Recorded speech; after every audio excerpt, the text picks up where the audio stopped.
देश के 5 अहम राज्यों तमिलनाडु, केरल, असम, पुडुचेरी, पश्चिम बंगाल में हुए चुनाव अब अपने निर्णायक मोड़ पर हैं। एग्जिट पोल से पहले जो प्री पोल संकेत सामने आए हैं, उन्होंने सियासी हलचल को काफी तेज रफ्तार दे दी है। जहां बाकी राज्यों में तस्वीर कुछ हद तक साफ दिख रही है, वहीं पश्चिम बंगाल इस पूरे चुनाव का सबसे बड़ा और सबसे रोमांचक रणक्षेत्र बना हुआ है। यहां मुकाबला सिर्फ सीटों का नहीं बल्कि सियासी वर्चस्व और प्रतिष्ठा का भी है। बात इज्जत पर आ चुकी है। तमिलनाडु की 243 सीटों पर हुए चुनाव में ज्यादातर सर्वे डीएमके नेतृत्व वाले गठबंधन को स्पष्ट बढ़त में दिखा रहे हैं। 118 के बहुमत आंकड़े से काफी ऊपर जाते हुए डीएमके के लिए कन्फ्रंटेबल मेजॉरिटी से लेकर बड़ी जीत तक के अनुमान लगाए जा रहे हैं। एआईएडीएमके और बीजेपी गठबंधन को यहां कड़ी चुनौती का सामना करना पड़ सकता है। अभिनेता विजय की पार्टी टीवीके एक उभरती हुई ताकत के तौर पे जरूर सामने आई है, लेकिन फिलहाल वह सत्ता की दौड़ में निर्णायक नहीं मानी जा रही। केरल की 140 सीटों पर इस बार मुकाबला बेहद करीबी बताया जा रहा है। एलडीएफ यानी कि लेफ्ट और यूडीएफ कांग्रेस नेतृत्व के बीच सीधा संघर्ष है। कुछ सर्वे यूडीएफ को हल्की बढ़त देते हैं तो कुछ एलडीएफ की वापसी की संभावना भी बताते हैं।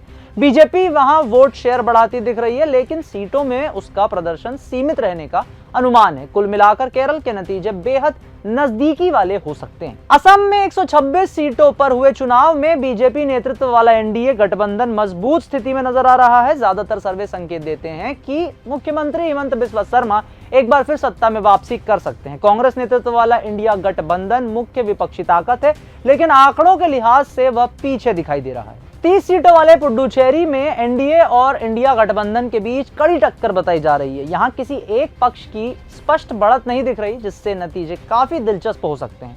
छोटे राज्य में मामूली वोट स्विंग भी सरकार बनाने का समीकरण पूरी तरह से बदल सकती है। अब आते हैं पश्चिम बंगाल में, जिसे सबसे बड़ा चुनावी रणक्षेत्र माना जा रहा है। यहाँ पे लड़ाई जो है वो सीधे सीधे बीजेपी और टीएमसी की आमने सामने की है। बीजेपी वर्सेस टीएमसी में 294 सीटों वाले पश्चिम बंगाल में इस बार मुकाबला लगभग पूरी तरह से दो ध्रुवों पर सिमट कर रह गया है। ममता बनर्जी की तृणमूल कांग्रेस और नरेंद्र मोदी के नेतृत्व वाली बीजेपी।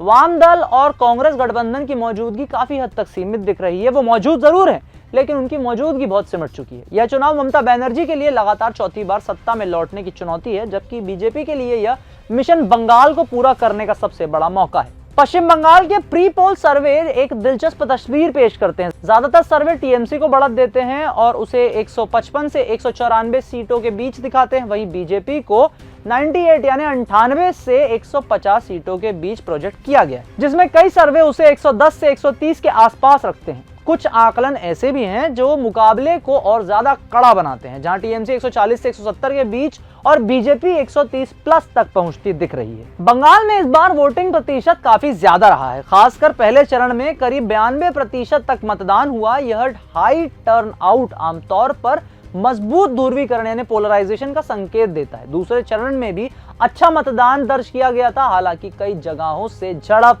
आरोप प्रत्यारोप, तकनीकी गड़बड़ियों की खबरें सामने आई। यह बताता है कि चुनावी मुकाबला जमीन पर बेहद तीखा है। बंगाल में टीएमसी का मजबूत आधार खासकर अल्पसंख्यक वोटर और कुछ ग्रामीण इलाकों में कायम है। दूसरी ओर बीजेपी ने एससी/एसटी वर्ग और युवाओं के बीच अपनी पकड़ मजबूत करने की पुरजोर कोशिश की है। यही वजह है कि मुकाबला इस बार 2021 के मुकाबले काफी ज्यादा कॉम्पिटिटिव माना जा रहा है। देखने में ऐसा लग रहा है कि पिछली बार जो बीजेपी का परफॉर्मेंस था वो काफी हद तक इस बार के मुकाबले खराब था, लेकिन इस बार काफी सुधार आया है। बीजेपी ने अपने परफॉर्मेंस में काफी सुधार किया है। प्रचार प्रसार उनका काफी ज्यादा मजबूत हुआ है, लेकिन फिर भी आंकड़ों के नजरिए से देखा जाए तो आप ये देख पाएंगे कि टीएमसी की जो बढ़त है वो अभी भी आगे ही है। जनता जो है वो आज भी दीदी के साथ ही खड़े रहने को तैयार है। बंगाल फर्स्ट वाली जो फीलिंग है वो यहाँ पर फिर से दिख सकती है और ये एक निर्णायक पॉइंट भी हो सकता है, जहां से फैसला बंगाल में तृणमूल कांग्रेस की तरफ चला जाए। मुख्यमंत्री पद के लिए पसंद के मामले में ममता बनर्जी अब भी सबसे आगे दिखाई देती है। वहां की जो आम जनता है वो अक्सर ममता बनर्जी को इसलिए भी पसंद करती है क्योंकि वो उन्हें जमीन से जुड़ा हुआ नेता मानती हैं। उनके साथ वहां की जनता ममता बनर्जी को उन लोगों के साथ खड़ा हुआ पाती है। उनकी व्यक्तिगत छवि और जमीनी पकड़ टीएमसी के लिए एक बड़ा प्लस पॉइंट के रूप में देखी जा रही है। हालांकि बीजेपी ने भी इस बार आक्रामक प्रचार और बड़े नेतृत्व के जरिए मुकाबले को कड़ा बना दिया है, लेकिन देखना यह है कि क्या वाकई बंगाल की जनता दीदी से ज्यादा नमो पे विश्वास कर पाती है क्या। बंगाल चुनाव में इस बार साइलेंस फैक्टर भी काफी चर्चा में रहा। ये एक ऐसी चीज है जो कि अभी हम आपको समझाते हैं कि साइलेंस फैक्टर, कई मतदाता जो होते हैं वो अपनी पसंद खुलकर जाहिर नहीं करना चाहते, जिससे सर्वे और एग्जिट पोल के अनुमान पे प्रभाव काफी ज्यादा पड़ता है।